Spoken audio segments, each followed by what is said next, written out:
8:11 with Bob and Brian. It's a Take the Boys to Work day. We're at the Lynch Truck Center in Waterford. Please welcome to the program owner, Michael Lynch. Good morning, Michael. How are you? Good morning, Bob. Good morning, Brian. Good morning, Carrie. Great to see you all. Owner, operator? I guess so. I've washed trucks before. I still wash them. Yeah.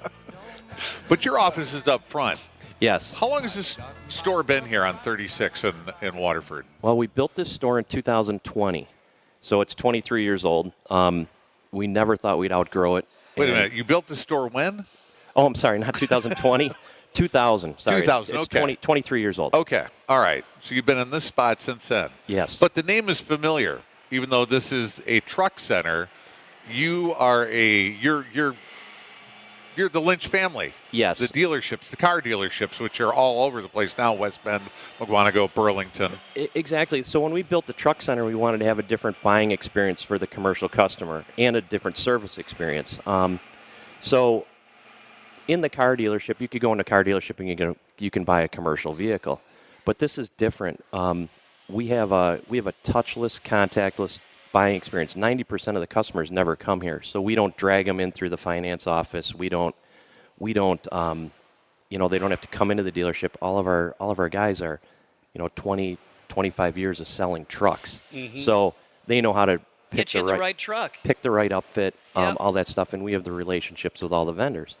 In today's day, the bodies are way out, 12, 14 weeks out on a body. So if a guy wants a truck, a specific truck, we have the body typically on the ground so that we can match that body with a particular chassis and get them on the road right away. Wow. So Okay, let's go through that a little bit. How much of that goes on in the commercial truck buying world? You pick a basic sort of frame you want, and then the rest is different switched out components? Yep. So we carry Chevrolet, GMC, Isuzu, and Hino trucks. So Carrie's read the card for a while. A lot. So we've got, from a pickup truck all the way to 33,000 GVW truck.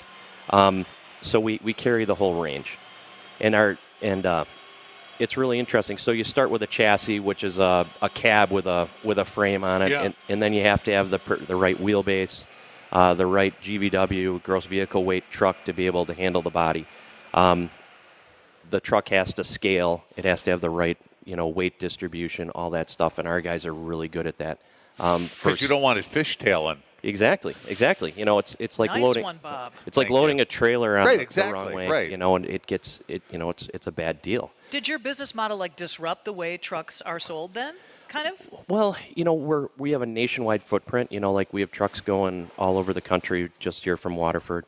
Wow. And your mud flaps are everywhere. Yes. Your Lynch mud flaps are on every truck I'm going to start looking. in the world, I swear. Once you start looking, you can't help but not notice, You have that girl? No, it's their logo. It's Mud flap. Oh, She's the mud flap girl. okay, all right.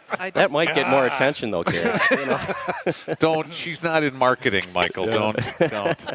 It's funny, guys from college buddies. I went to school in Denver, and my college buddies from all over the country, taking pictures of Lynch mud flaps, and they see them all over the country. It's pretty cool. But when you talked about specifically putting the truck together for whatever needs you have, what if I don't know what kind of truck I need? Is that what your sales guys are going to walk me through when they go, yeah, we've had people who thought that's what they wanted, but they didn't? Or Absolutely, they'll coach them through it. For example, if you're just doing short runs, you probably want a gasoline truck. If you're doing long runs and carrying a lot of weight and towing a lot, you want a diesel. What do you consider a short run? If you're just local delivery, just in the area, say you're like a lumber company that you're delivering lumber. You go deliver the lumber to the job site and you come back and the truck sits and whatever. So, gas trucks are much better for a short duty life cycle, starting them, turning them off and stuff like that. The diesels are better for the longer runs, more torque, that type of thing. So. Okay. All right, you said diesel or gas. Yep. Where are you as far as electric? All that goes. Well, we're in the process with our addition on the parking lot right now. We are putting in the infrastructure for electric. It's really interesting. The chargers that were introduced 2 years ago are now obsolete. Yeah. So they're How you know, expensive is that? Yeah. really For, expensive. yeah, for you guys, right? Really expensive. Yes. And, you yes. know, so do you need different mechanics? Do you need, I mean, your Oh, yeah. guys have been here for 25 years. They haven't been working on electric vehicles. They'll have to get trained. Okay. Currently, we're going to have GM electric pickup trucks coming this fall if they don't go on strike. So we'll have those hitting. How much is that going to affect you guys? I mean, if that happens tonight, because they're saying this, and I know you hate to speculate, but they're saying not everybody's going to go on strike. These will be surgical strikes. We're going to shut this down. First we'll strike here and whatever. Well, the UAW is doing a different thing this year. They're going after Stellantis, which is Chrysler, Dodge, Jeep. They're in Dodge. They're going after Ford, and they're going after GM simultaneously.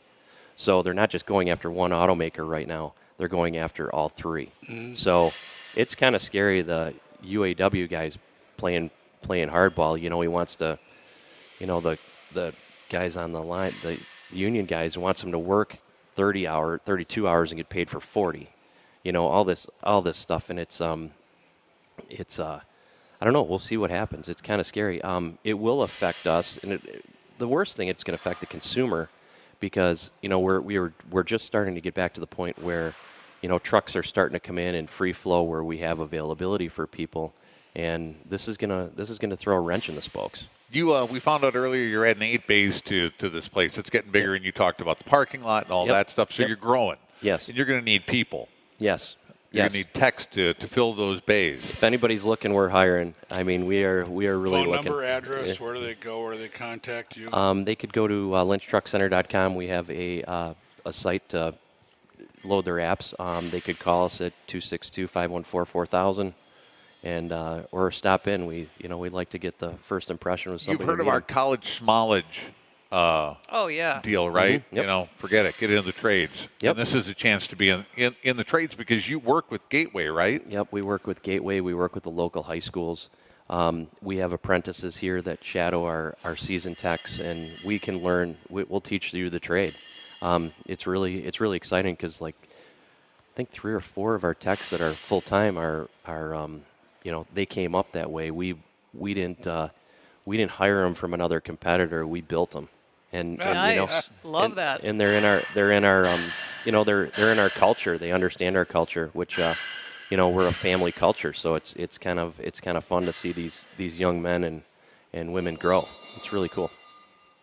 All right, so What's that banging going on back there? somebody's pulling something off of something. That's the Beaver brake cheesy job, I bet. Probably, gosh. That's why I guess they're taking the drums off of something back there. Eric should tell them to be quiet. So you have 2 shifts here too. That's the unusual thing about this place is you have a first shift and a second shift. You guys are here till midnight working on trucks. And that just goes back to the whole commercial experience. Customers don't have to come in. We have the right truck for them. We have that stuff. And then when they're not working, we can fix their truck after hours. So, you know, say you're a construction guy, you can drop your truck off at 5 o'clock and you can pick it up the next morning, or you can pick it up at, 11, 12 o'clock at night. So we're working till midnight, 1 o'clock every day. And that's kind of how we're making the best use of this space. And we've always been 2 shifts, but we're making the best use of the space because we're full-blown 2 shifts. I mean, the bays are full day and night. Anytime anybody has to drop their car off, they need it back ASAP, right? Mm-hmm. I mean, whether you're somebody who has to drop the kids off, get them to school, whatever, run for groceries, everybody wants their car back. Do you have a loaner truck? But in this case, this is making dollars for a lot of these guys. This is part of a tool that they need, and they need it back now. Exactly. And you know, we have a system where, you know, say a guy comes in with his truck. It doesn't sit out on the lot. We bring it in and we diagnose it so we can order parts right away. And if the truck's drivable, they'll go take it back. We'll be like, hey, go drive it. We ordered the part, and when the part comes in, we'll fix the truck. Versus, you know, the thing sits there for 2 weeks. Right. They order parts, or they diagnose it in 2 weeks. They order the parts. It's another 2 weeks. So we try to shorten that life cycle, that whole service experience with the customer. But I did notice you do have a waiting room. We do. With a dog in it. With the dog, with Tally. Yep. So there must be people who wait from time to time, that you can get them turned around and back out the door pretty quickly. Yes, for sure. Yeah, if they come in for an oil change or whatever, and we'll get them in and out right away. All right. What did we not cover here? What do you want? What did we not mention about the Lynch Truck Center that you want to get out there? We just really work on having like a commercial customer wants to have a hassle-free buying experience. They're too busy to go and coach a salesman on what truck they want. We will help them go every step of the way. We will send them paperwork. We will, in all our paperwork's contactless. And was literally, this pre-COVID that you were contactless, or did you just kind of keep going? So we do stuff. We do stuff nationally. So the guy can never come in and sign paperwork. So we're sending them paperwork, and it was now we're probably 95% contactless, and that they just don't have time to come in. So we just make it really easy for them. All right. Well, thanks for having us out this morning, Michael. No problem. Michael Lynch, president, owner of this place where we are this morning, the Lynch Truck Center. Thanks for having me. In Waterford. It's nice to be in Waterford again. It's been a while. I know. It's good to see you guys. 8:22. It's coming up, Rock.